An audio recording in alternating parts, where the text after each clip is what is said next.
Hello friends, welcome to my channel. मैं दिशा सिंह। कैसे हैं आप सब? आशा करती हूँ कि अच्छे होंगे। आज की वीडियो में हम बात करने वाले हैं शरद पूर्णिमा के बारे में।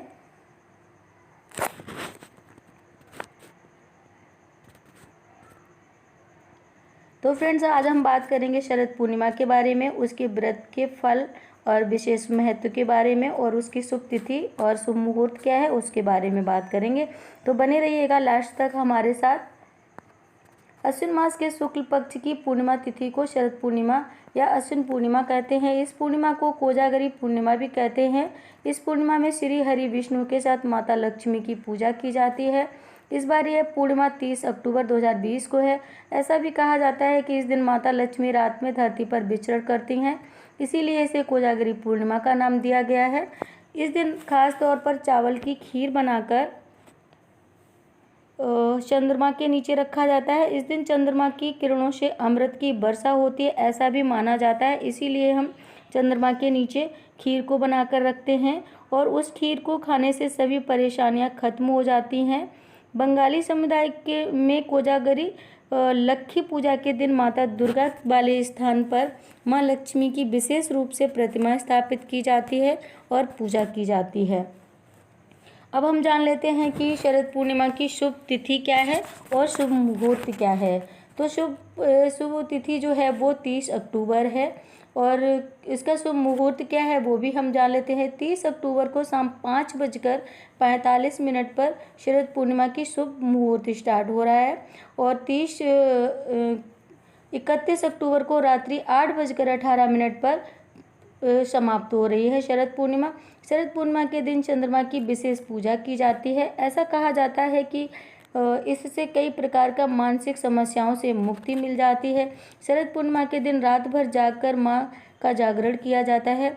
ऐसा कहा जाता है कि इस दिन रात्रि भर जागरण करने वालों को धन संपत्ति में वृद्धि होती है। ऐसी मान्यता है कि समुद्र मंथन के समय महाअश्विन महीने में पूर्णिमा पर मंथन से माता भगवती प्रकट हुई हैं। इसी वजह से इस दिन माँ लक्ष्मी की पूजा की जाती है। इस दिन माँ लक्ष्मी धरती पर विचरण भी करती हैं। अब हम जान लेते हैं कि इस पूर्णिमा का महत्व क्या है।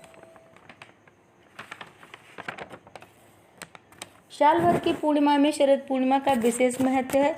इस दिन की खास बात यह है कि इस दिन चंद्रमा 16 कलाओं से परिपूर्ण होता है। इसे अद्भुत काल भी कहा जाता है और इसे अमृत काल भी कहा जाता है। मान्यता है कि शरद पूर्णिमा के दिन माँ लक्ष्मी भगवान विष्णु के साथ गरुड़ पर बैठकर पृथ्वी लोक में भ्रमण करती हैं, इसीलिए इसे शरद पूर्णिमा कहा जाता है। शरद पूर्णिमा के दिन माँ लक्ष्मी घर घर जाकर सभी को वरदान और अपनी कृपा बरसाती हैं। जो सोता रहता है वहाँ लक्ष्मी दरवाजे से ही लौट जाती हैं। कहते हैं शरद पूर्णिमा के दिन माँ लक्ष्मी कर्ज से मुक्ति दिलाती हैं। यही कारण है कि इसे कर्ज मुक्ति पूर्णिमा भी कहते हैं। शास्त्रों के अनुसार इस दिन पूरी प्रकृति माता लक्ष्मी का स्वागत करती है। इस रात्रि को देखने के लिए समस्त देवतागण भी स्वर्ग से पृथ्वी पर आते हैं। अब हम बात कर लेते हैं कि इसकी कथा के बारे में। पौराणिक कथाओं के अनुसार एक शाहूकार की 2 बेटियां होती हैं। दोनों ही पूर्णिमा का व्रत रखती हैं। एक बार बड़ी पुत्री व्रत विधिवत करती है और छोटी बेटी व्रत छोड़ देती है। उसी की वजह से उसके जो भी संतान प्राप्ति होती है वो उसी वक्त उसकी मृत्यु हो जाती है। एक बार शाहूकार की बड़ी बेटी के पुण्य स्पर्श से छोटी बेटी का बालक जीवित हो गया। कहते हैं उसी दिन से इस पूर्णिमा को व्रत को विधिवत करा जाने लगा और पूर्णिमा के दिन जो भी हम खीर बनाकर चंद्रमा के नीचे रखते हैं उसको सुबह में हम माँ लक्ष्मी पे चढ़ाएंगे और उसका प्रसाद ग्रहण करेंगे और कुछ ब्राह्मणों को भी हम उसका प्रसाद देंगे और अपने घर में जितने भी लोग हैं सभी को उसका प्रसाद देंगे।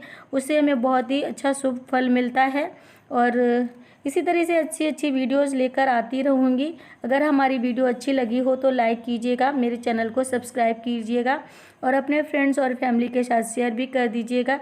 साथ में दी गई बेल आइकन को प्रेस कर दीजिएगा ताकि मेरे आने वाली वीडियो की नोटिफिकेशन आप तक आसानी से मिलती रहे।